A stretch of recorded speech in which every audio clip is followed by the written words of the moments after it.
Thank you for joining us at 5:30. I'm Sarah Whaley. And I'm Shay Rozzi. In a Fox 23 investigation, the day of the assassination attempt on former President Donald Trump, State Superintendent Ryan Walters made a controversial post on social media. We had questions after we saw that post. Take a look. It's a photo of Trump taken right after he was shot in the ear. Then Walters posted blaming the shooting on the left, the liberal media, and radical extremists. Tulsa's investigative reporter Jana Clark has been trying to get answers from Walters about this post, and it turned into a battle over state law. Oklahoma State Superintendent Ryan Walters posted this on July 13th on his various social media, including his campaign Facebook page. It says, "God bless and protect President Trump." 3 hours later, he posted this. It says, "The left, the liberal media, and the radical extremists of Joe Biden's party tried to assassinate President Donald Trump. They've tried to politically assassinate him through the judicial system. It did not work, so they've resorted to actual violence." Here at Fox 23 News, we wanted to ask Walters about what he posted. Our news director, Rudy Murrieta, sent his office this email on July 15th, 2 days after the post. In it, he asked questions like, what evidence or information does Mr. Walters have that radical extremists in the Democratic Party, the left, and the liberal media were involved in the assassination attempt of Donald Trump? Rudy also sent Walters' office this open records request, asking for the department's social media policy. Rudy didn't get any response to his questions, nor to his open records request. He asked 3 times and waited more than 4 weeks and heard nothing. He then handed it over to me. I also sent an email to Walters' office and the State Department of Education asking them again to answer our questions and to fulfill the open records request by sending us their social media policy. And I, too, received nothing. I asked Dr. Joey Sinnott, associate professor at Oklahoma State University, about our open records request. Dr. Sinnott writes books about open records issues like Our Right to Know in Oklahoma. We've repeatedly sent his office open records requests and have just been ignored. So is it okay not to respond to open records requests?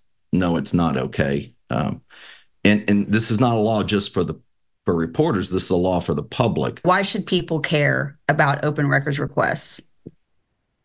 Well, it's their government. This is how you find out what your government's doing in your name, with your tax dollars, the policies that affect your daily life. Even though agencies are required to provide this information, why do they not? You'd have to ask them. I don't understand the arrogance. Sometimes it comes from government officials to simply ignore requests. What are the repercussions for not providing open records requests? Well, our state, unfortunately, doesn't have an independent commission that the public can go to. You're basically left under the law with filing a lawsuit. And the official denying access to the record is playing with house money. It's taxpayers' money being used to then defend the Open Records Act lawsuit from the public. Besides filing a lawsuit, this is the only other possible repercussion for not fulfilling an open records request. It's basically fallen to the local district attorneys to enforce the criminal provision. It's a misdemeanor. We've had people charged over the years, but very rarely do DAs, local DAs, county DAs want to go on and take that on. The Attorney General has come out and said, hey, state agencies, local agencies, you need to provide records when people file open records requests. Do you think that is doing any good? It's certainly a step in the right direction. I just sent this complaint to Attorney General Gentner Drummond. I told his office that we had not received any response from Walters' office about our open records request. I heard back from Drummond's Director of Communications, who wrote, "That's ridiculous." Then I found out the AG's office had sent this letter to Walters' office on July 16th, demanding that he fulfill not just our open records request, but others too.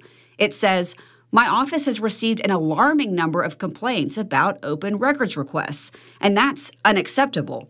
It goes on to say, "Failure to comply may subject you to unnecessary civil litigation as well as potential criminal liability." I know the AG has specifically sent a letter to Ryan Walters' office saying, hey, you need to fulfill these open records requests. Do you think that's going to do any good? I hope it does. It did make a difference. This finally showed up in our email inbox. It's the social media policy for the state superintendent's office. Here it is, this one-page document. The state actually requires state agencies to have a social media policy. The law says policies should discourage certain content, things like abusive behavior and bullying language or tone. But the suggested wording in the state law is not included in the State Department of Education's policy. Here's what it does say. Because it has become increasingly difficult to distinguish between the personal and work spheres on social media, we all, to an extent, represent the Oklahoma State Department of Education in cyberspace, whether on the clock or off, on state-owned devices or personal ones. You are responsible for your own actions. Exercise sound judgment and common sense. It also says failure to adhere to this policy may subject you to disciplinary action up to and including termination. On August 9th, Walters sent this letter back to Attorney General Drummond. It says when Walters took office, he had a woefully understaffed open records request team with only one employee, and his office is working to correct that. The letter says, we now have the staff needed to tackle the backlog. It comes down to the quality of the people we elect and who get appointed into these positions as to their belief in open government. If they believe in it, you'll get the records.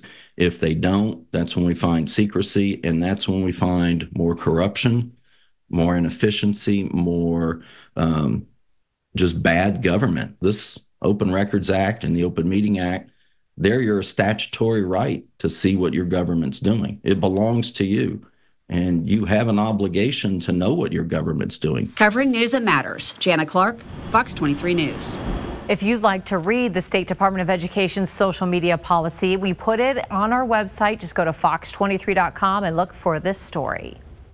Do you have a tip or issue that you think Jana Clark should investigate? Let us know. Email Fox23 Investigates at fox23.com or call 918-388-5354 or search Fox 23 Jana Clark on Facebook.